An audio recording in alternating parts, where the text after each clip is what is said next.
Hey everybody, and welcome back to the Pixel Junkies podcast. Hey, hey! A little bit of a different thing than normal. We're doing a Skype cast this week. I couldn't be bothered to drive all the way into the where Aaron lives, the Goonies, the Goons. Not for the podcast. Well, you're too busy. I'm damn too busy, actually. Too busy. Yeah, that's why. Also, I'm a terrible host of this channel. But then again, I'm not getting paid.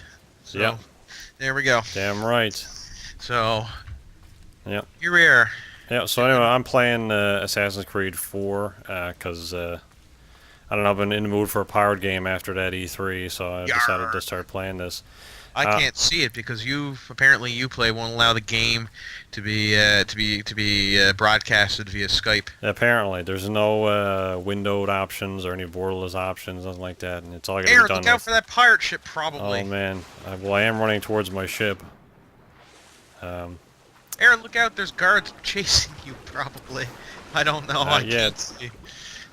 Anyway, so I'll be just messing around in this game. But before we move on to the actual news, this game is one of the most unoptimized pieces of shit I've ever seen in my life. Aaron, how can you possibly say that? It's got the Uplay Ubisoft logo, certification of quality right stamped on the box. How can you possibly say it is not? I don't know, man. Also, it started raining like 3 seconds before we started recording, and it just stopped. Raining? So, yeah, like in the game. Oh.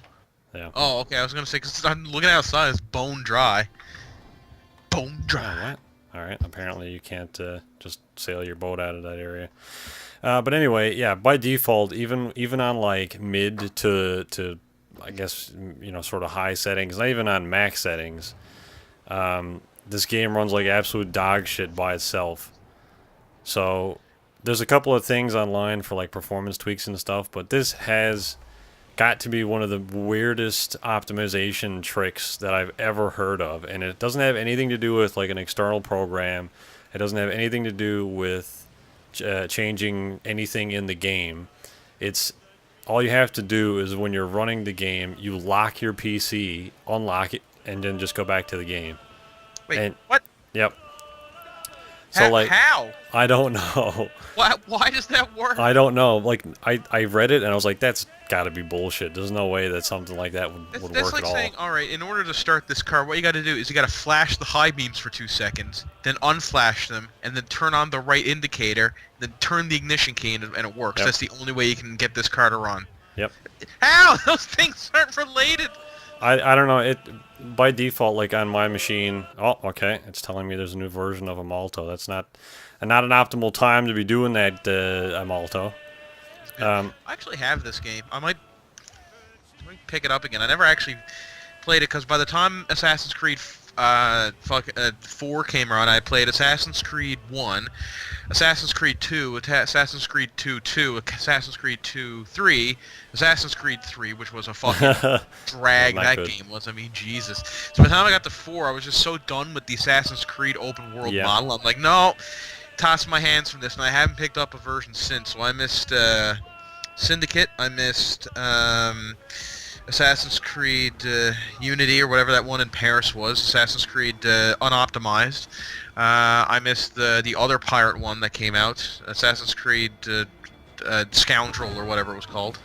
I missed... I probably will pick up Assassin's Creed Origins, because that looks quite good. I missed Assassin's Creed Fastbender. Didn't play that one. Yeah. Not sure many did. Yeah, I was kind of the same. I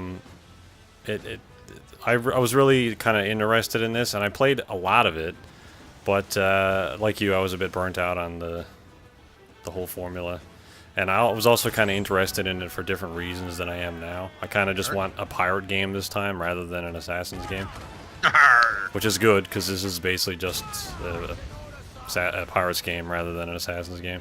Yeah, and that's one of the reasons I couldn't get into it, because I was kind of like, okay, well, the only reason I powered through the third game is because of the story. I'm like, well, not the where's Charles Lee story, but the Desmond story. And then when this one came around, they didn't get any of that. In fact, it really doesn't get into the Assassin Templar stuff at all. It's just like, oh, you look like Altair, kind of, with your getup, but you're a pirate. It's like, okay, why didn't you just call this Black Flag, not put the Assassin's Creed stamp on it. Yeah. Oh, I know, you wanted them mum-muns. Oh, no! Alright. Oh, man, Aaron, look out for whatever that is that almost kills you, probably. That was an island. Gotta watch out for that. Yeah, I was They sneak shooting up for on you. Yeah. Yeah, I really just wanted, like, a pirate game. Because, like I said, this isn't an Assassin's game at all. You just, the beginning of the game, because it's been a while since I played it, is you find an assassin and kill him and take his robes. And then you pretend you're an assassin for the rest of the game. It's like, alright, well, this isn't an Assassin's Creed game at all.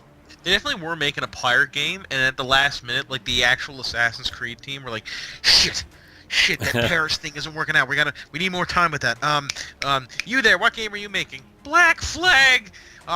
Okay, we need you to make an Assassin's Creed, but that has nothing to do with assassins. We're Templars. We're pirates. It's like, I don't care, shove them in. It's like, okay, well, I guess at the beginning of the game, you can find an assassin's robes, and perfect, steals and puts them on. That's it. That's all the connection we need. If you need me, I'll be in the Coke-torium with my hookers. Oh, crap. Yeah, I don't know. Maybe it had something to do with, like, they were testing the waters, pardon the pun, to see if people were interested in a pirate game. So they were doing it with an established franchise, and then it took them like 5 years to be like, oh yeah, I guess people do like pirate games. So. Yar. I don't know, I keep making that yar noise. The pirates do anything else? Everybody was like, oh man, the pirates, such a romantic, noble people. They stood for freedom. I'm like, no, they didn't. They stood for getting scurvy and dying by the age of 35 next to other smelly men on a boat in the middle of the ocean. And never seeing a woman, and being really poorly paid, and getting all your limbs shot off by cannons, is what they stood for. It's still a cool thing, though. It's a great concept. Oh, yeah. Like, we're getting all these games now. You're getting Skull and Bones. You're getting Sea of Thieves. I kind of wish there was, like, because, Skull and Bones, that just looks almost like an arena shooter with boats, It's not really a big dynamic world, kind of like this is at least attempting to be. And Sea of Thieves, which is a more cartoonish approach to ship scoundreling and all that kind of stuff. So I kind of wish there was a game more like this, maybe a bit more like Elite, go figure, where, you have your boat and you can have people on your boat that are actual players, and you can, like, you don't even need to be a pirate. You just own a ship and you can do stuff with it. I don't even know how to get in here. And I think the Imalto pop-up earlier is kind of fucking my frame right here again, but I can't fix it because locking the PC pauses everything except the audio, and it will cause everything to go out of sync again, so I'm just going to leave it. But, yeah, I don't know, I just wish there was a maybe more dynamic game, almost like a GTA platform. This isn't really dynamic in any way. It's kind of like go to here and press X, or, do this mission and get this thing. I kind of wish it was just, here's your boat, go do whatever you want. Become a pirate, become a bounty hunter, become even just a cargo ship, make money, build a house.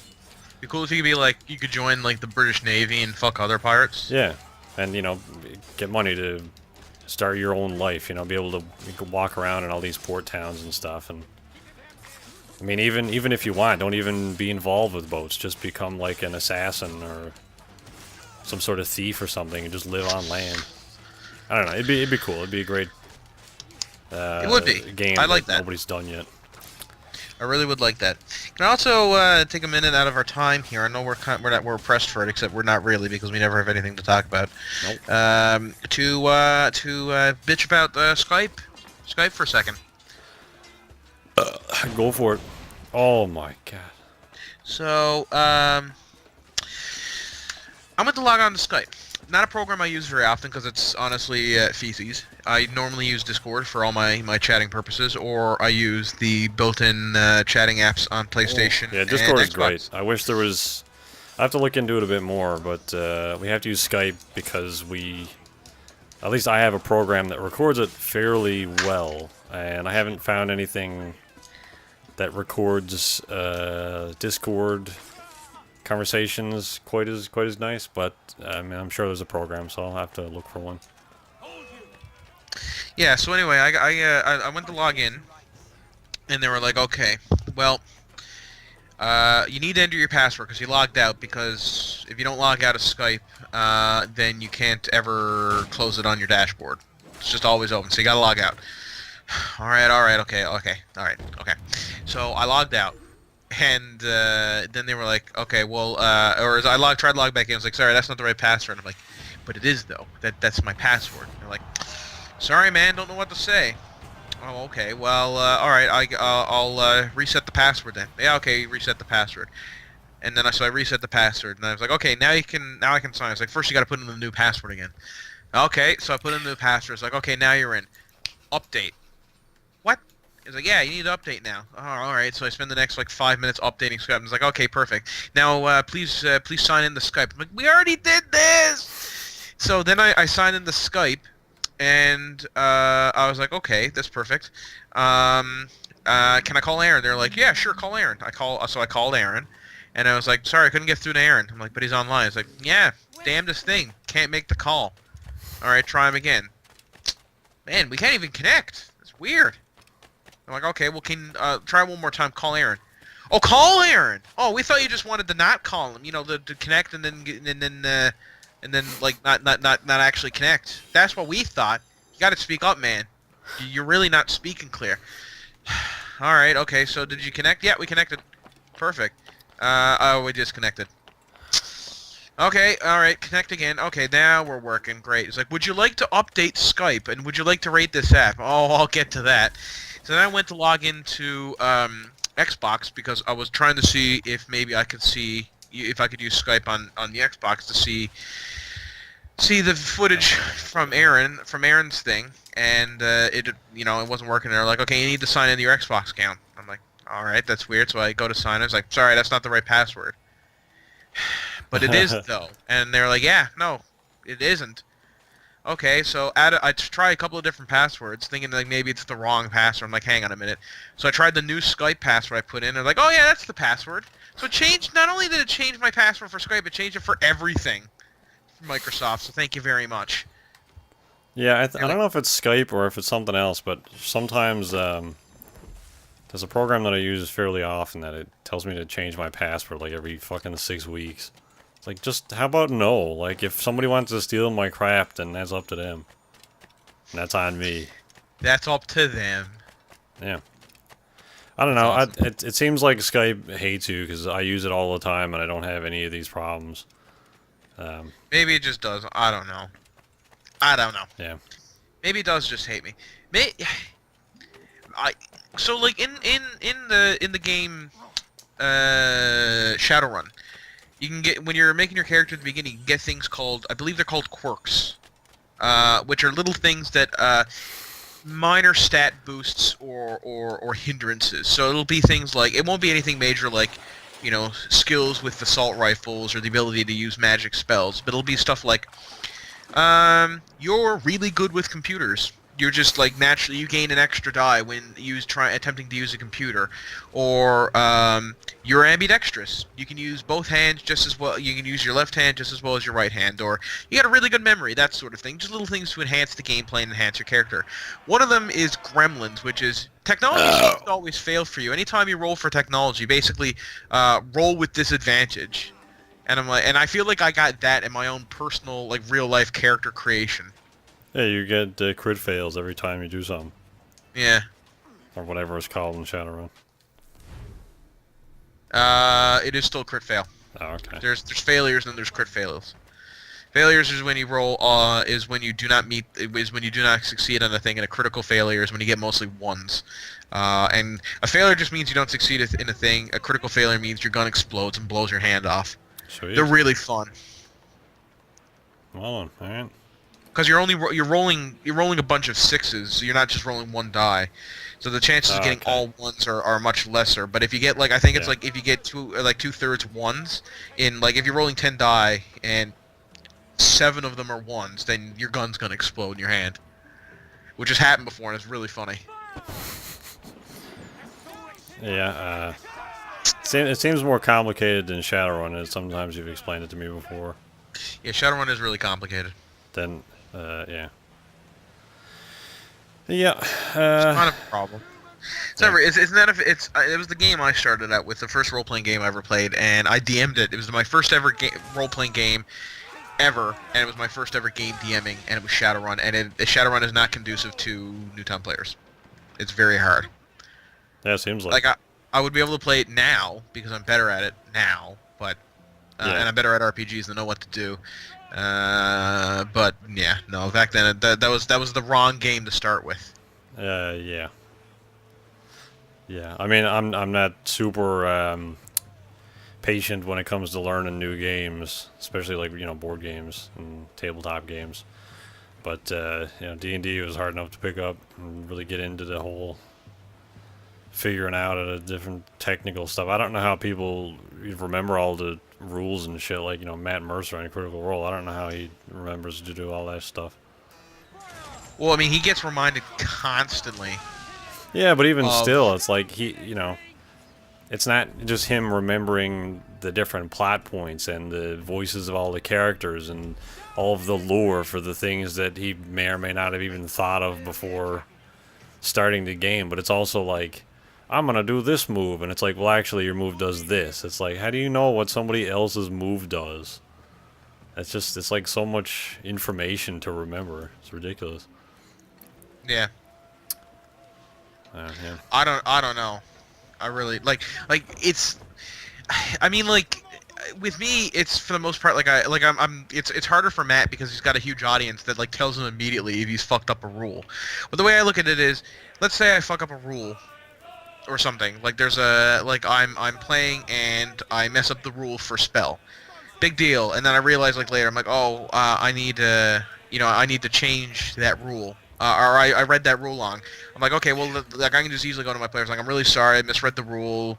We're not gonna go back and undo what we just did, but from here on out, this is how it's played. And well, if your players are nice, they're gonna be like, oh yeah, sure, that's fine. Just and people are usually really nice about it. There are other times when there's when people are just like, no, that was the way you established it. That's how it's gotta be for the rest of time. Yeah. Yeah, it's got to be heard in front of that sort of the public eye as well, with 30,000 people, with a good percentage of them being what seems to be ruthless DMs who are always like, play exactly by the rules, don't be creative at all, do it mathematically, and kill all your players. Yeah. That's, I don't know. I mean, I don't know what the hell your prerogative is, but it's a game, so. Speaking of which, just speaking of TPKOs, Critical Role in episode 102 that came out a week or so ago, they came really close to TPK. That was probably the worst I've ever seen in terms of just their yeah.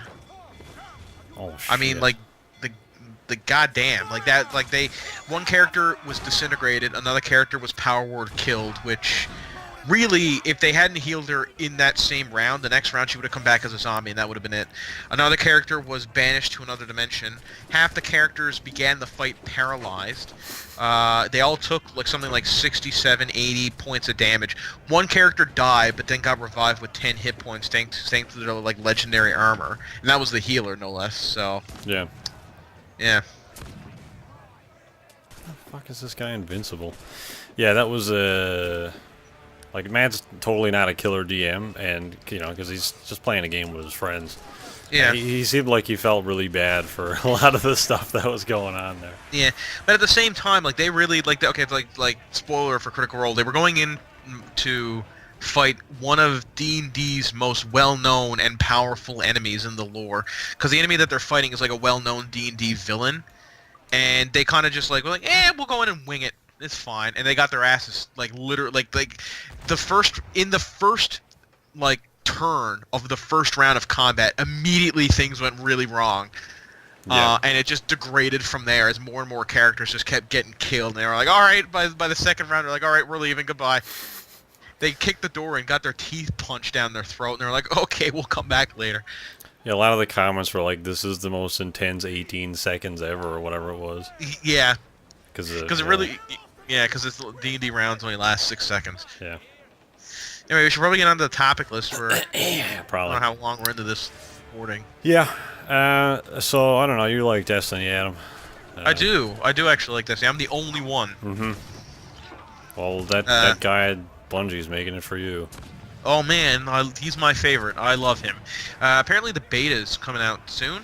Yeah, starts I guess next week. Will be starts on the 18th You got to pre-order the game for to get it, don't you? pre-orders. You don't have to pre-order it to get it, but you pre-order it to get it like 2 or 3 days early, and I guess for that matter, get a longer access to the beta. If you haven't pre-ordered it, you get access to it on the 21st, and that'll run until the 23rd. So you could, I guess, a weekend or whenever that comes out. I haven't looked at the date. Oh. And Yeah. then the PC beta will start in August, I think, because the release date for the PC version is also later. I don't know. I'll probably try the beta. It is an open beta, so I will at least try that because it's free, just to reaffirm my negativity towards it at the very least. I mean, at this point, I gotta be honest. I don't think I can you'll ever be convinced. No, I don't think I will be convinced, but I would like to at least try it. To see what I'm hating on. I like the first the beta for the first game. I just didn't realize that was the whole game. I assumed it was like a demo. You get to level 20, and then when the full game comes out, you can get to level 100 and get to go to all these other planets and explore the solar system and fight all these cool bosses. And nope, the beta was the whole game. Level 20, 2 planets or whatever. Whoa, Yep. wow. So. Aaron, it was 4 planets. Oh wow, yeah, my bad, sorry. And technically 5 locations if you count the non-combat centric tower. And then they opened it up to 5 locations with one of the updates. And then they opened it up even more by adding on more to one of the locations in update number 4. Oh wait, they added another location in update number 3. So that's 6 locations, Aaron. That doesn't change the game though, Adam. There's still nothing to do in it.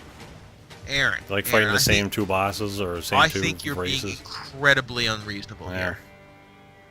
Sorry, what's that guy's name who works at Bungie? It's like Master Chief. Deej or something like that. Master Chief. Deeks. Cortana. DG Deeks. Yeah. She's running there you go. Yeah. I like how, just on a side note, I like how Cortana's supposed to be this, like Microsoft's version of Siri, for that. And then in the Halo storyline, she's being written as this, she's a villain. Yeah, she's being written as this homicidal maniac villain who's trying to take over the galaxy, for the greater good kind of thing. And, that's Micromates, whoops. I don't know. I just found it really funny that they were like, "Oh, It'd be funny if all of a sudden your phone starts saying I need to find the Guardian for Earth in order to ensure peace throughout the galaxy and assume the mantle of responsibility." What was that? Oh, you need to turn left here in order to get to Denny's. Woohoo! Denny's. Yeah, I was thinking about that the other day. Actually, it's like you can ask Cortana questions on your computer, and yet she's a villain. So it just makes me wonder that, in the next one, she's totally not going to be a villain. She'd be like, oh, she was the good guy all along. Because that's the only story hook that we can come up with. Also, this game has nothing to do with Halos, and it's still called Halo.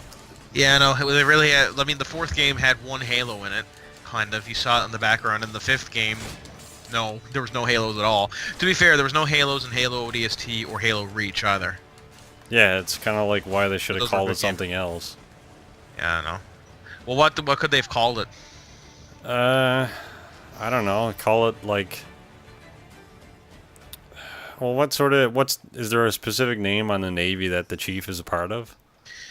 Well, it's the United Nations Space Corps is the military is part of. UNSC. Maybe not anything original. I don't know, like Space Corps or something like that, or they could have come up. Marine.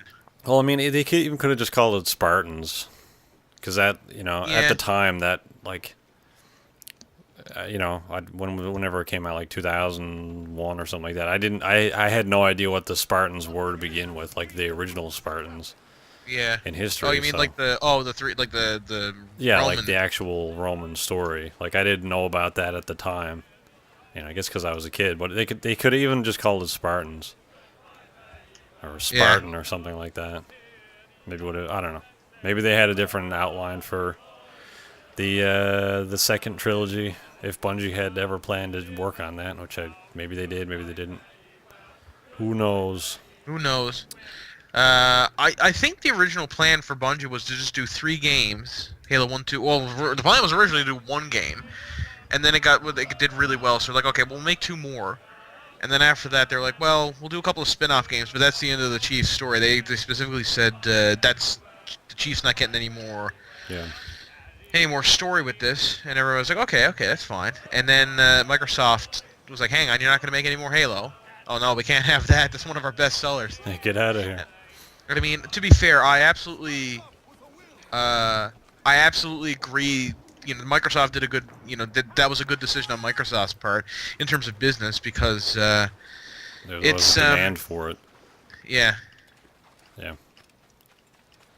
I don't know. I mean, they've absolutely made enough games out of it. You got all these Spartan Ops or whatever the hell they're called, and it spawned one of the best video game spin-offs I've ever seen in terms of Red versus Blue. Red versus Blue is awesome. Yeah, well, it started companies. Rooster Teeth exists because of it, basically. Yeah. Which is cool. I mean, think of all the other franchises that may have very well ended up different games entirely, which Halo almost was. It was almost a RTS, I'm pretty sure. Something like that. Or third-person action game or something like that. Yeah. And, you would think of other games that were, that close to becoming something else or not coming out at all that have contributed in other ways. Yeah. Oh, shit. Yeah. Well, I can move on from that, I guess. I've been playing, or I've finished now, story-wise, the Wolfenstein game. Oh, have you?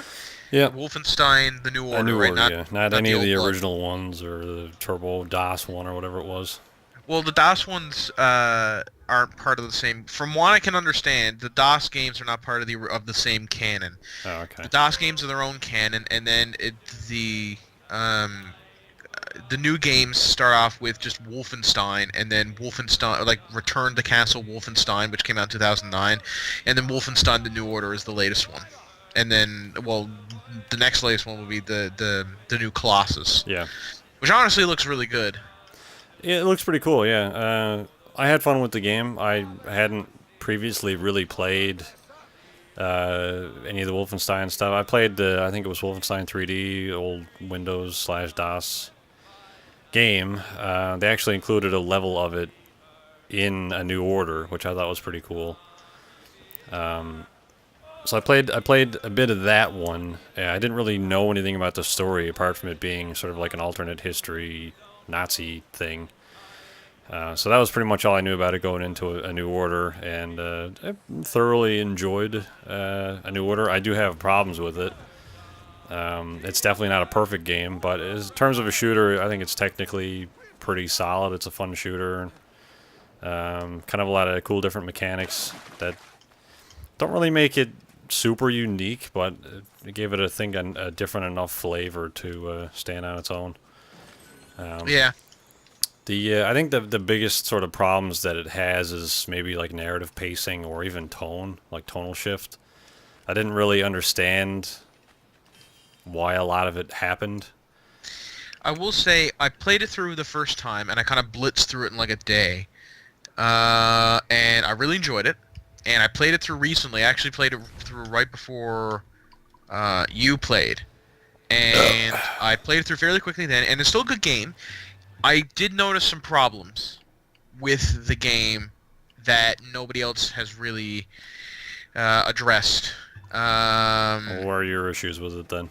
Well, my issues are, one, I agree with you. There are some plot holes, like the fact that BJ, and there's going to be spoilers for this, at the beginning of the game, after the prologue, he ends up with a shard of metal in the back of his skull, and it paralyzes him or turns him into a vegetable or something. Yeah.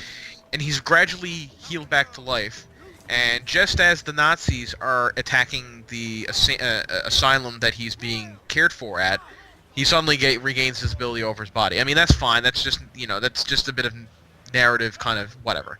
Um, the thing is, if you've been, the prologue takes place in 1946, and the game itself takes place in 1960s. That's like 14 years later. Your muscles would be mush because all he's been doing is like getting baths, sitting in a chair. No exercise, nothing. Yeah. He wouldn't be, and he gets up. He's like, my legs are like Joe's. Like, no, you wouldn't. You'd be crawling. Like you wouldn't even be able to crawl. Like that. Like that. You would have to spend like the next 2 years in therapy to regain all that muscle mass. And he just goes up and starts killing Nazis and going for power jogs and everything. Yeah, and I think sort of like the tone of the game is set right there because it's more and more and more of that. And I really think it's a game going after that almost ridiculous sort of 80s superhero type America fuck yeah type thing, except the tone of the game doesn't really match that style because at times it's over the top ridiculous and you're like, all right, whatever, cool, it's a kind of a throwaway superhero moment or whatever, or just action hero moment. But then there's other moments in the game where it tries to get really, really, I don't know, really sobering and kind of emotional and heartfelt, and it's almost like it's just a weird gelling of I can survive anything, but also somehow this narrative is supposed to have any sort of lasting impact.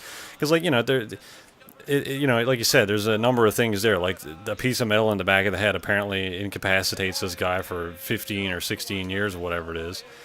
And then meanwhile, later on in the game, he again, spoilers, flies from the moon to Earth without slowing down, just crashes into the Earth and lives, no problem. Just gets up and continues killing Nazis. And then towards the end of the game, gets stabbed with a syringe of something that supposedly is supposed to shut down your nervous system. And it does that for all of about 8 seconds, and then he just continues killing Nazis. The guy said, like, I've given you enough tranquilizer or whatever to down an elephant. And he's just like, whatever. And I get the whole fact that it's it's supposed to be a bit cheesy, and I do get that. Like, I'm honestly not dissing the game, but it is like, on the one, I feel like it doesn't quite skirt the line between camp and realism particularly well. It falls too heavy. It doesn't skirt the line as so much as it jumps from one camp to the other, if that makes sense, at different times. Yeah. And it kind of affects the tones. And there's, when you first meet Anya, sort of the love interest and almost the entire motive of the entire game, originally it's like, okay, cool, there's a kind of a thing going on here, and it's like, kind of gets to that, okay, we get to kind of true. I keep shooting my damn cannons because I'm used to right trigger being accelerate. Aaron, don't shoot the cannons. Watch out for whatever's going on. A boat or something, and now people are mad at me. Look out for the boat. But then it's just like, an hour into the game, you're already railing dismisses, and then her character becomes sitting at a table for the duration of the game, and every time you tap her on the shoulder, she wants to have sex with you. So it's like, all right, this character doesn't really have any depth anymore. And I feel like a lot of the... So, first thing I got to ask is, who did you save at the beginning of the game? There's a choice. Did you save Private Wyatt or the Sergeant? I went with Wyatt on the first playthrough. Oh, the young guy? Yeah. See, I went with the other guy the first time I played. What's his name? I can't remember his name. Yeah. And I guess... I don't know, I didn't really like that. I kind of felt like, why isn't there a third option here where I can... I guess there was a third option where you can let both of them die, apparently, or maybe you fail the mission. I never tried it.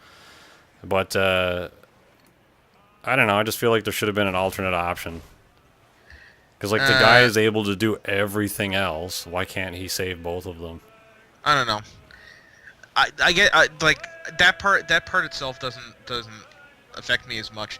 I will say, I like how in this game the Nazis aren't really actual Nazis, because I'm not defending. Obviously, I'm not going to defend Nazis because the stuff they did was incomprehensibly horrid and terrible.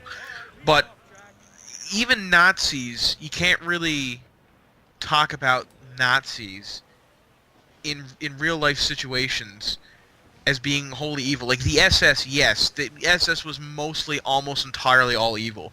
But for the most part, members of the Nazi Party in Germany was most of the people in Germany, and they were just like regular people. Yeah, they were Either just they did it because they didn't really I guess, by the most part. misled or didn't care or whatever. Yeah, well, I mean, to get into the history of it, for a long time it was a promising thing. Like there was that the worker party, like what spawned the Volkswagen Beetle. That was basically funding Hitler's war machine at the time, because people would get these books, and they'd get if you sent away a sort of a small chunk of your money that from your paycheck, you'd get a sticker, and you put that in your book, and when you filled out the full book of stickers, you got a Volkswagen Beetle. Except before anyone could fill out the book, the fucking the whole World War II thing happened. So yeah. So I definitely get that. So like having every Nazi in the game be inherently evil is not an accurate representation of what the Nazi Party was like. Again, not defending Nazis. I'm just saying that when you're dealing with an entire country, you can't vilify an entire country full of people. yeah, But you can vilify a group like the SS who were, just awful and racist and terrible, and the stuff they did is unforgivable, and unforgettable. In terms of we should never forget what they did and always remember that this can always happen to us in any society. However, I like how the Nazis, to bring it back to Wolfenstein, in this game are representative more about how are just they're not actual like real people. They're villains. That's all their character is villain. And I like because they're how Nazis are often portrayed in media, as being like, instead of being like a complex group of individuals that arise out of a very terrible situation that did a lot of terrible things, like, we're Nazis, we're on the moon, we're experimenting with gorilla brains, and we're killing all of the Jews, yes, mustache twirl, we eat sauerkraut. You know what I mean? Yeah. Again, I'm obviously not defending Nazis. I'm just saying. Yeah, I think even still though, they gave them enough. Like, yeah, they're Nazis, and they're just like, there's no really. I don't think they want you to or expect you to sort of sympathize with the enemy in the case of it being Nazis, because everyone fucking hates Nazis. That's just like a global thing. But I still think they did a good enough job at humanizing them enough to not sympathize with them at all as a character, but to not just make them seem like bloodthirsty machines, even though they kind of were. Yeah, so I think there was a hint of it enough there. I do like what's his name? I forget his name. Carls, the blonde dude, the German who's part of the resistance who lost his brother. The Nazis killed his brother. He was disabled. I can't remember, dude. It's like Krubens or something. Yeah, I can't remember. Anyway, I liked how that was like he was a Nazi first, and he had his SS tattoo on. And they were like, and BJ Vasquez was like, "You're gonna take that off?" He's like, "I'm not taking this off till every Nazi in Germany has been killed." I'm like, there we go, because everybody forgets that the first place that the Nazis invaded was their own country. Yeah, and I thought that was cool too, that they had a bunch of like Germans as the main sort of group of characters, Yeah, as like the resistance stuff. Yeah. Yeah. It wasn't just all Americans, turbo blue collaring it up. Yeah, that's the next game. Yeah. No, it was good though. It felt like almost like a James Bond meets a heist movie, but kind of like a World War II action flick. I like that tone of it. I just think they maybe could have gone a bit more overboard with it to really capture the intent. Campiness? Yeah. Yeah. It looks like the second game is going to be a bit more camp, and I will say there were some pretty gruesome deaths in this game in terms of like just people getting like annihilated. Yeah. And like BJ just killing Nazis like that. Some of those deaths were pretty gruesome. Yeah. Because I feel like Nazis is one of the few people, like, if you were to have a game where an American soldier were to go up to, like, a Muslim guy or a Russian guy and pull his spine out through his anus and then beat the shit out of his best friend with his spine and then, like, I don't know, like, put a grenade up both their bums and then send them into a horde of, into like, another group of their buddies, people are like, oh my god, that's the most irrehensibly violent, politically terrible thing I've ever seen. But if you do it to Nazis, everybody's like, oh, all right. Yeah. Even like pacifists are like, oh yeah, we're fine with this. They're not. They're Nazis. They're Yeah. Nazis. Kill them all. So that's the one. That's what I've always found interesting as Nazis as villains is that like zombies or aliens, you can pretty much do whatever you want to them in game, and people will be like nobody's going to kick up a stink because why would you kick up a stink about killing Nazis? They're Nazis. Yeah, it is a little bit almost like maybe the intention or the actual association with them has been lost, and they are now just seen as Villains. just pure villains. Yeah, which is a shame because everybody when you turn them into cartoonish villains, it makes them unreal, and when it makes them unreal, people forget that these things actually happen. They're not just stories, and that they can happen in other countries. Yeah. But anyway, I think that's enough about history, morals, and all Yeah. that kind of stuff. Other games I've played recently, finished Adrift. I don't recommend it. No, yeah, No. we played that for the last podcast. Aaron seemed broken. What? No, that was a different game. Which We one was played Drift? Hellion. Oh, Hellion. Yeah. Which one is Drift? It's Adrift. Oh, what Drift? Okay. Well, which one is that? It's a space game. You're on the right vein, but it's I don't know. I got into it because it was a sort of a space disaster game that had VR support. So I primarily got it to play with Vive. Oh, is that Gravity the game? Kind of, yeah, except not really. Okay. It's kind of a disappointing experience. It takes too long, and you don't really go anywhere with it. There's like a cool, there's a lot of story about it and everything. You kind of just float around and collect lore and press some buttons, and then basically reactivate the station that you're on to get a thing to go home. Except it's kind of infuriating because it doesn't really...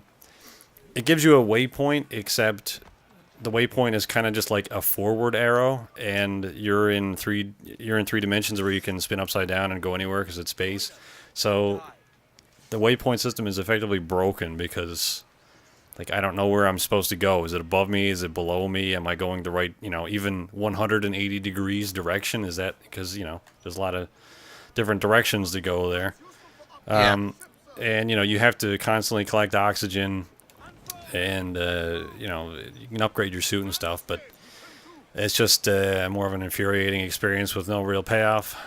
So maybe for Vive or VR in general, I guess it's probably kind of a fun hour to 2 hour experience, but beyond that, I can't really say bother finishing it because It is a Vive game, though, isn't it? you can't Is play it it. only on Vive? You can play it by itself, and I think it originally came out just by itself. It might have had Oculus support at first, and then got Vive support later.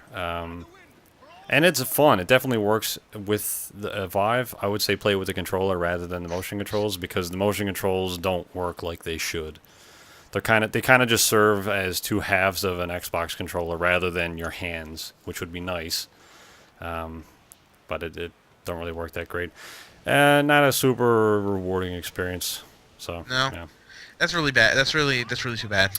Yep, would be cool. Would like a space game for VR. That's a proper space game. But I'll have to wait on that one. You mean just like a complete just simulation? of, Well, like, yeah. just I life mean, and- I don't even know exactly what I would want. Maybe like an ISS simulator or something. Like, I don't know, maintain the... Because, I mean, you kind of have to look at VR games with a different sort of mentality. They're not, some games, I've played a single game for, I don't know, probably 20 hours before, just sitting down, you got a whole day to play it. I'm just going to stay up all day and play this game, and it's not a problem. There's no strain on the body or anything like that. VR is really... It's different because, Now, do you think that's because, like sorry, go on, Aaron. I interrupted you too soon. No, the weight of the headset, it's not a lot, but after 5-6 hours, you start to notice it. Even like the tightness of the straps, or maybe the strain on your eyes, or depending on what you're doing in the game, maybe like the motion sickness starts to catch up with you, or even just like the locomotion or whatever. Eventually, one of those factors will catch up to you, and it will just be like, okay, I have to stop playing now. It's like you've hit a wall and you got to stop playing. And I mean, I don't know. Maybe there's some people that play VR constantly for hours and hours and hours and doesn't bother them. Maybe that's just me. I don't know. But eventually it catches up to you. Do you think there's something inherent with VR now? Like if in the future, if they won't be able to rectify this problem with smaller, more lightweight headsets, changes in the programming, or do you think this is something that's just inherent to the problem with VR forever, like kind of unsolvable? I don't think. I think it's maybe more of an adaptation or something, or maybe more of a like losing your sea legs type thing or whatever it is. Because my niece, she's 5, and I don't think she's ever played like a video game, as we would call it. She might have played like those leap pad type things, where I wouldn't even call those games, or like solitaire or something like that. They're barely video games, but in terms of like a Minecraft or RPG style game, she's never really played anything like that. Her only experience is with VR, and so she's basically effectively jumped right into just doing Vive games, and that stuff like Tilt Brush, where it's basically like MS Paint of the future, and Google Earth. I miss Paint. And yeah, it's a great program. So now it's kind of feces. But like Google Earth, I think is one of the most, it can be in some aspects, motion sickening games because I mean you've experienced it yourself. There's sort of a section in Google Earth VR where you can zoom down into the Earth and essentially go from space to standing on the ground, but it's less of a flying to the Earth sensation as it is shrinking down to the size of a human.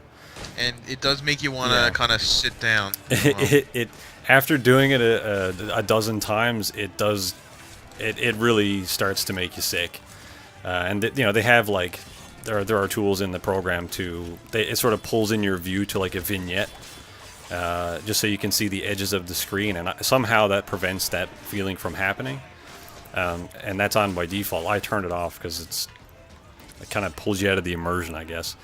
And my niece uses that all the time, and it doesn't bother her at all. And it's never been like, I always ask her like, do you feel sick? Do you feel okay? Like, and motion sickness has never been a thing that's ever bothered her. So maybe it's because she's young and she's not old. Yeah, that's what I'm wondering. Like the future generation, are we just going to be like? Because I'll ask my parents sometimes. More when I was younger, but like they'll be interested in trying a game or something, and they can only play it for a few seconds, and they're like, "Man, I'm motion sick. I can't play this." And it's like, are you motion sick from just looking at a screen and moving around? It's kind of like one of those things where, like, there's a comic I read online where it's like, man, can you believe that people used to send letters? And it would show, like, in the year, like, 2017, it was like, man, I can't believe people used to send texts. And then, like, in the year, like 2005, I was like, man, I can't believe people used to transfer their consciousness across the cables. And then, like, the next one was just in gibberish, and they were, like, these, like, amorphous blobs of clouds. And it was, like, the year, like, 3 million or whatever. Yeah, I think it's just one of those leaps. I'm sure there's ways they can improve the technology to make it better. The tracking is pretty spot on thus far. The resolution could be better. Maybe improve the latency as well and all that kind of stuff. The graphics, I think all that might help contribute. But unless there's some way they can simulate G-force on the body, then I think there's still going to be an element of motion sickness there that will just remain, because like you play a lot of these games where G-force is one of the main mechanics, and you never think about it because you're just sitting on a couch looking at a screen. But when you're watching it through the eyes of the person, it's like your body is telling you that I'm supposed to be feeling G-forces right now, or some sort of pressure or resistance, and I'm not actually feeling that. And some days my stomach is like, okay, I'm not having this, and you just get sick. And then other days it's like it doesn't bother me at all. But I don't know what that is. Maybe there's something there in your brain that they can, I don't know, make some sort of technology that changes it. I mean, maybe. I do know that, like, I'm not one for motion sickness. I'm not one for much stomach sickness anyway. I tend to find it very hard to get sick. Like I'm not saying like I don't get colds or whatever, but like stomach sick I find is not something that happens to me very often. I never get car sick, and I've never gotten sick on like a boat or something like that. Yeah. So I haven't had as much experience with VR as you have, but I will say, like, the times I did have it, like the one time I did feel a little bit. I wasn't sick, but I did feel a very bad sense of vertigo. Was that zooming in on Google Earth? Yeah. So I'm just interested to see if that's something that's going to be addressed in the future. If it's just something with bad with the technology, or if it's just that generational gap that we won't ever really be able to experience VR to the best of our ability, or to the best of the ability of the next generation coming up, because that would be very sad. Yeah, I don't know. Maybe it is my older relatives are always saying that, like, my generation or our generation's brain come like pre-wired to understand how technology works, and I don't know. I don't really know that that's true. I just think it's because we grew up with it, and maybe your minds are a bit more malleable at a younger age to sort of understand foreign concepts, and those just happen to be the ones that you learn. And maybe Yeah. like VR and technology of the future is stuff that your brain is like, okay, I'm supposed to be learning how to adapt to things because I'm still young. This is one of those things I need to do. Because, I mean, I think I got my dad to try Mario Kart 64 once when I was a kid, and he did the thing where every time he turned the cart, he would turn his body. Yeah. He would move his hands, and that's the only time he ever touched video games in his life. And after that, he kind of washed his hands of them and has not touched them since. Yeah. But I don't know, because I have a bunch of friends who I've kind of gotten into video games, not massively, but I've certainly kind of, because before, like, I had a couple of friends who only ever played Sims, and they were like, yeah, The Sims is the only game I play. I said, well, there's actually a bunch of cool games out there if you're ever interested in playing. So I got them to get into, like, Castle Crashers and Portal 2 and that sort of stuff. But there was a couple, when I had one friend who I was attempting to teach first-person shooter controls to. I'm like, well, the best game to learn first-person shooter controls is Portal, because there's no enemies. You don't have to worry about very quick movements. It's one of those games where it's like, this is really easy to learn these kinds of controls because you don't have to do a lot of simultaneous movement. You can move and look. You can move and then look. You know what I mean? Yeah. Especially in the early part of the game. But it was funny at the beginning because she'd have to move and then stop and then rotate like a tank and then move in that direction. She was moving like perfect 90-degree movements. It wasn't like a natural fluid motion. It was just like walk forward, turn to the right, walk, turn to the left, walk, and it was very like robotic in that way. And I always thought it was very funny. And actually, she's fine with it now, but Yeah, I do recall learning the motions of, I guess, more modern movement in games, and it did take a while for sure. What game taught you first-person controls? I guess it would have been Halo 2, I think, because Oh yeah? prior to that, I did play a lot of my games on PC. I didn't really have a great PC, but a lot of them were PC games, so it was keyboard mouse. And it was, I think, playing like Halo 2 with Andrew over to his house, trying to learn the fucking Xbox controller, being used to PS2, which, I mean, PS2 is widely spread as it is, didn't really have any like two-stick movement early on that I can recall ever really doing them properly. Plus most of my games are car games, so there wasn't really a whole lot of movement to begin with, but it was probably Halo 2, I think, that taught me the camera and move functions. Yeah, Halo 1 did it for me. Was the first one, because I remember my friend had an Xbox much before I ever had one. And eventually, like he was always playing like Jedi Knight 2, and or even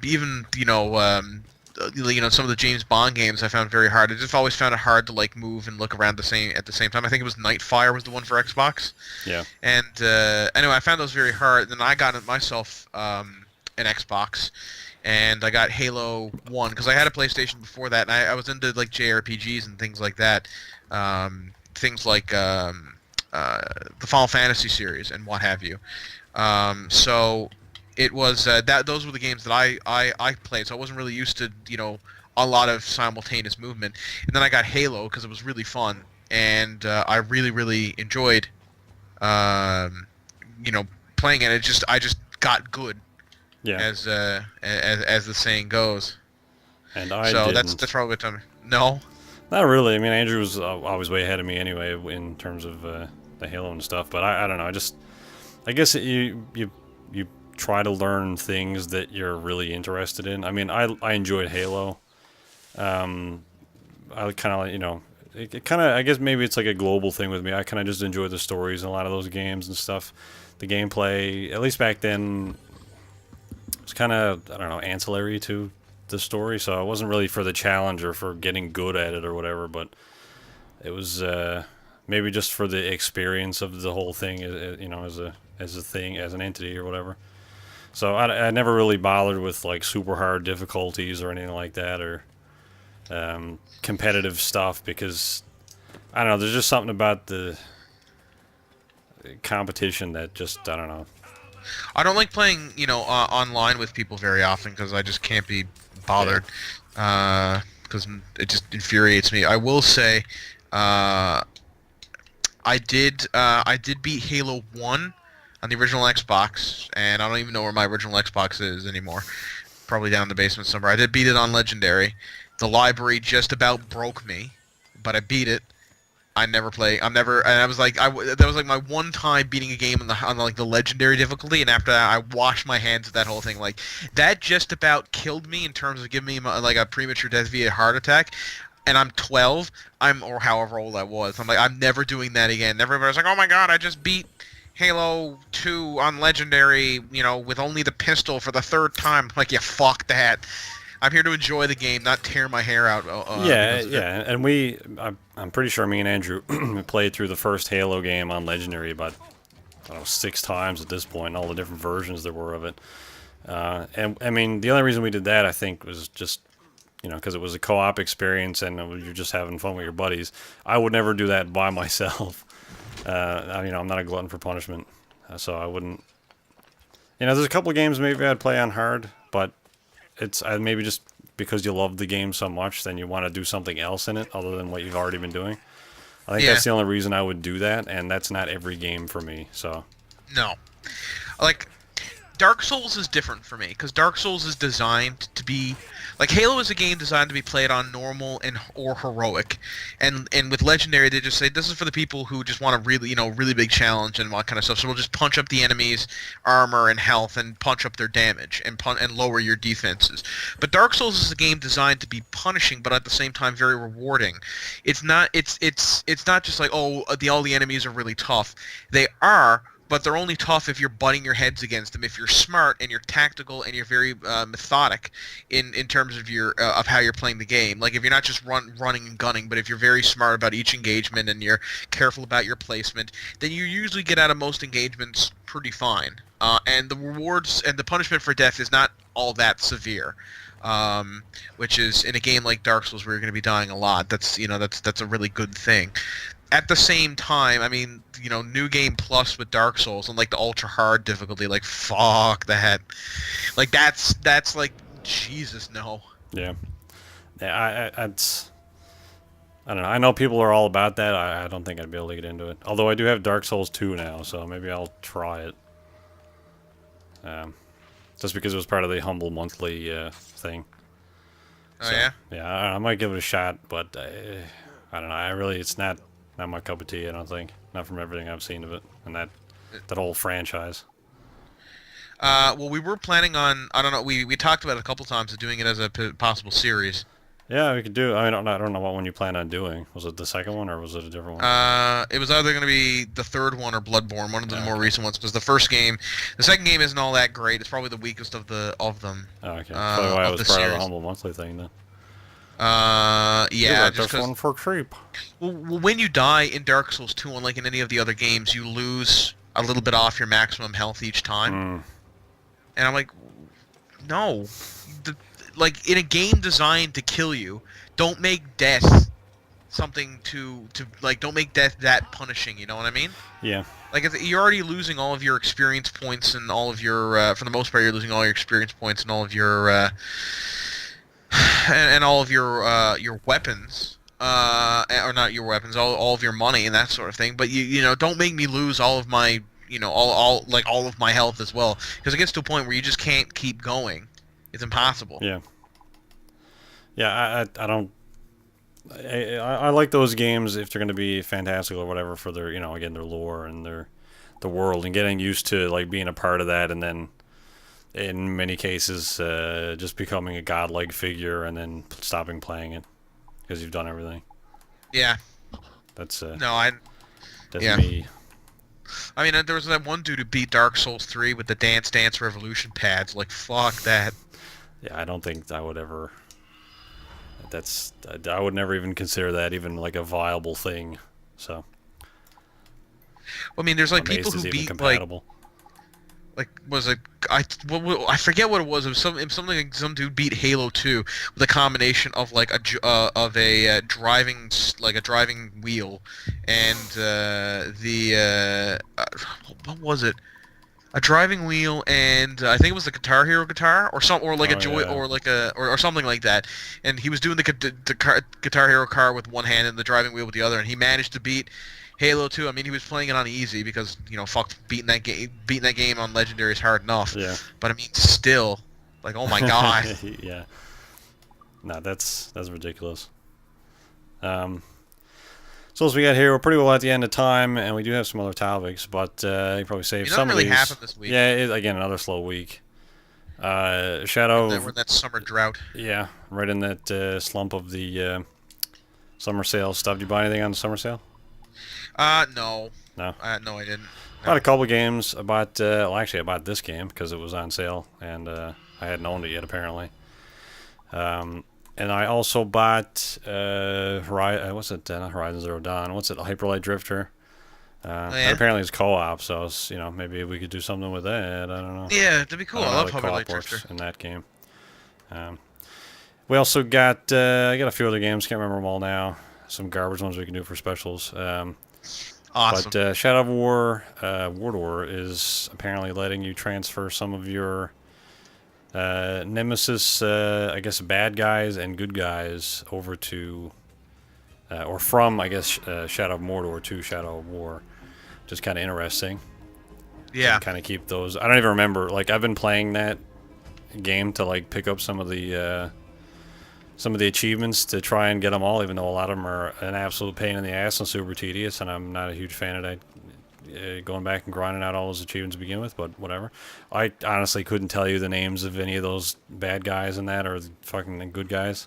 So I guess it's a cool thing, but I don't know. I don't even know, especially people who haven't played it since it came out. I don't know how they're going to be like, oh yeah, this guy, I remember him.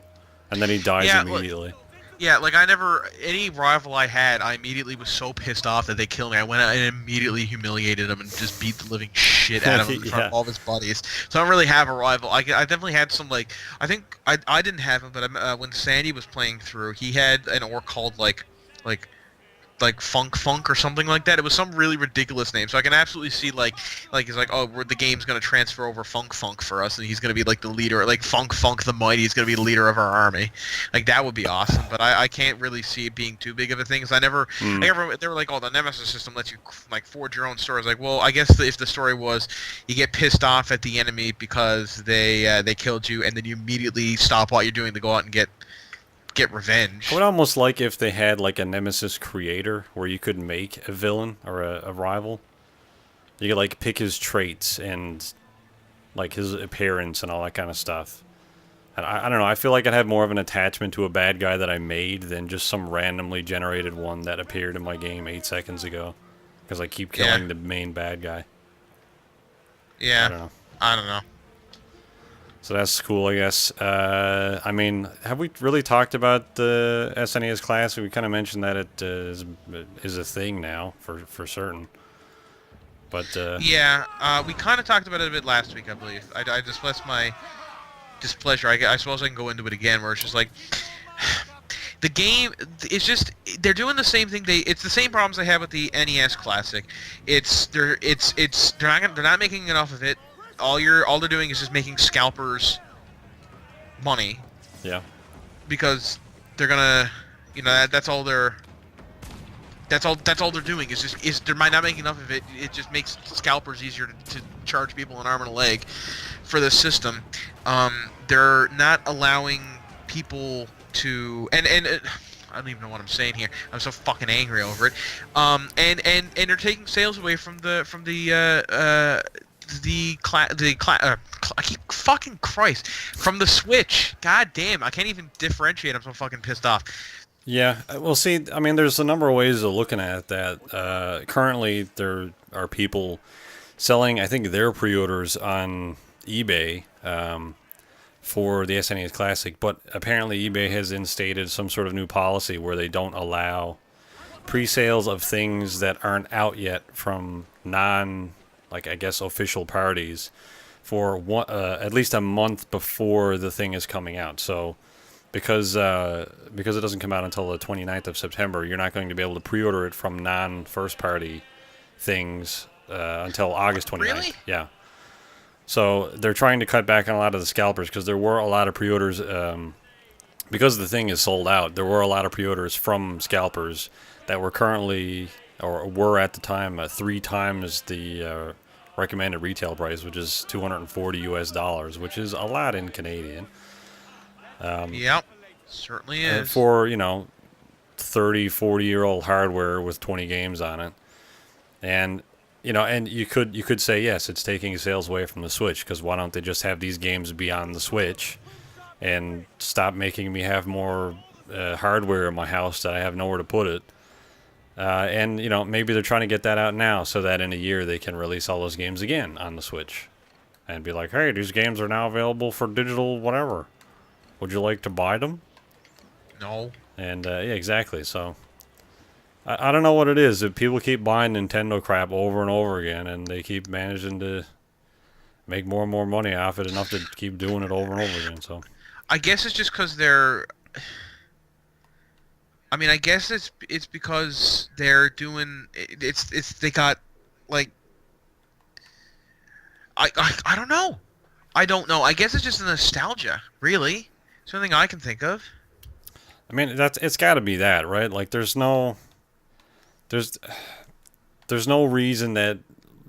Again, I can't get into the mind of a Nintendo fan because, I played a lot of those games when I was younger, mainly because there's nothing else to play. But there's not now. To me, there's no appeal to those games. Like, they're just platformers, simple little, maybe cutesy little games, but they're not like. The only one that appeals to me, I mean, like the Breath of the Wild looked interesting to me, but then that whole weapon degradation thing really turned me off. Yeah, I'm the same. Like, I was actually kind of interested in playing that, being not a Nintendo person at all. I'm like, oh, this game actually looks pretty interesting. And then it's like, you get this cool-ass sword you spent 10 hours to get, and now it just broke out of your hand because you hit 2 enemies with it. Like, all right, well, I'm out again, thanks. So... Yeah, I mean, I will say that was it Mario Odyssey? Looks pretty good. Yeah. Again, I'm still sort of the mindset that it's kind of like, why is Mario in New York with like real people? Like, that doesn't. I don't get that. You're asking the wrong person on that one. But I mean, I guess we'll have to wait to see when the game comes out. Yeah, and again, it seems like people are all about it. It's like, oh yeah, cool, Mario. Like, I don't know, I feel like Nintendo could make anything and people would be all about it.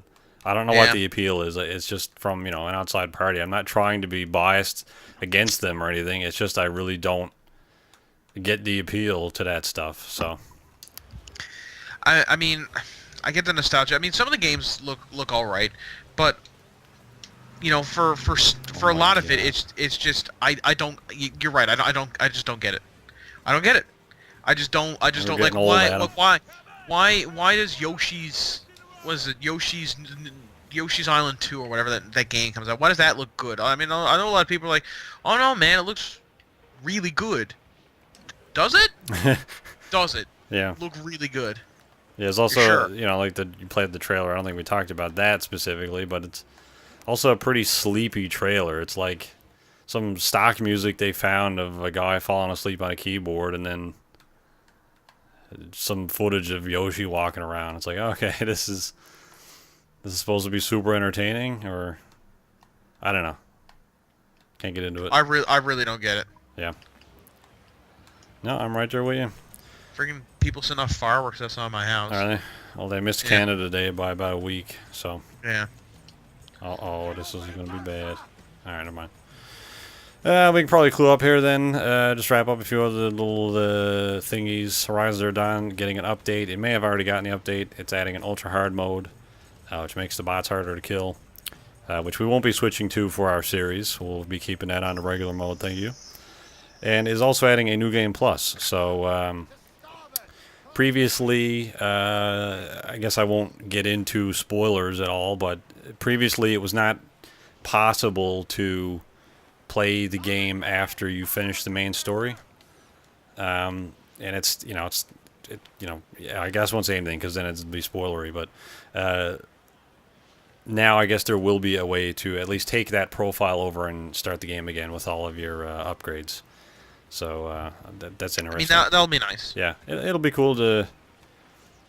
I guess it kind of, in a way, has almost like a Metroidvania style a little bit. It's not like Super Metroidvania, but it'd be kind of interesting to go back with all of those things already unlocked and then play through the main story again. You can basically take some of those. Do you get to keep all your perks and weapons and stuff? I would imagine you get to keep everything, but I haven't really read on the exact details. I'm just going based on what I guess universally New Game Plus is. So hopefully that is the case. Hopefully you get to keep everything and not just your experience. Because they did a New Game Plus for run through of Mass Effect and Andromeda, and I was hoping that I would, just because I wanted to keep all my like skills and stuff, but I didn't, I wanted to remod some weapons in that game, because once you mod a weapon, you don't get that mod back, and some mods you only get once, and you don't know what it does. So like I put in a mod, and it was like, this mod permanently adds, turns all your bullets you shoot into grenades. I'm like, well, is that good? Or is that bad? Because it does a shit ton more damage, but it might ruin how the gun feels. Yeah. And it ruined how the gun feels, and I'm like, well, this would be really good with a shotgun. Nah, I can't get that mod back, so that's just wasted now. I wasted on my really good weapon. Yeah, I heard about that, and it seems a bit stupid. That you can't, even like just quick save beforehand and try it out or something, or even have like a demo mode or something. Seems odd. I don't know. I'll read into it and look into it.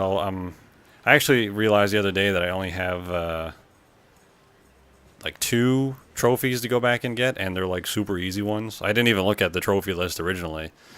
I just wanted to 100% the game, and I did that, and then I was done. But a couple of the achievements, I think one of them is like knock over the 25 target things, and then there's another one that's like, I don't know, something like kill a bunch of animals or machines or something like that in a specific way. Or I think it's like kill 5 machines by jumping on them instead of, by aerial kills or something like that. And so it's like, oh, I can easily get those 2 and get a platinum. So I'll probably go back and look into all that stuff when the DLC comes out, which hopefully will be soon. Yeah. And I guess we can clue up on Spider-Man coming out. Do we have any plans to go see that? Because I kind of completely forgot that Homecoming is coming out, or is out at this point. There was a bunch of movies that I was like, I gotta go see. I gotta go see Aliens. I gotta go see The Mummy. I gotta go see. There was another one, and I forget what the other one was. But they were like, but then I was like, they came out and everybody was like, yeah, don't go see it. It's like, maybe I won't waste $20. Maybe I'll just wait for it to come out on Netflix or whatever and just watch it then, because it's not, because there's so many movies coming out this year, and this is going to be the death of the big Hollywood blockbusters. There's so many movies coming out. You cannot afford to have like a subpar movie. It has to be good, because people are not going to waste their money. Well, I mean, it doesn't even need to be good. You just need to be great at marketing it, because people won't be like, oh man, I'm only going to go 5 movies this year. This isn't one of them, I mean, I guess obviously the reviews need to hold up, but maybe maybe a lot of people are going to go to it on the weekend it comes out or whatever. I don't know. Yeah, I mean, Spider-Man does look good, and I do want to also see Atomic Blonde and Baby Driver. Both those look good as well. They do. They'll probably be ones I see at home. I'd like to go see them in theaters. Yeah. Just because I want to see them in theaters because I want Hollywood to do more original stuff. Yeah. And I want them to do well in the theaters, so I'm doing my part, kind of thing. Well, just buy the Blu-ray when it comes out for $1 million. I probably will. I probably will. Yeah. I think Spider-Man's the last movie to come out this summer. Really, that's big. And then after that, we gotta wait till like the fall. I think. I can't think of anything else. Yeah. Well, there's. So we're coming out in December. Foreigner. I don't know if I'm gonna go see that. I don't even know when that comes out actually. Oh yeah, the Jackie Chan. That looked good too. Looks interesting. But yeah, and then I guess there's just Thor and then Star Wars for the rest of the year for me. I mean, those are probably the only real 3 movies I plan on seeing in theaters: Spider-Man, Thor, and Star Wars. Unless there's something else that I'm completely forgetting. I think that's Did you say Spider-Man and yeah. Thor? Yeah. Well, there's the Black Panther movie. Is that coming out this year? I think that's a next year movie. I think Spider-Man and Thor are the only 2 Marvel movies this year. Star Wars. Yeah, but I also said Star Wars. Oh, okay. Yeah. Yeah, I think that's it, really. Yep.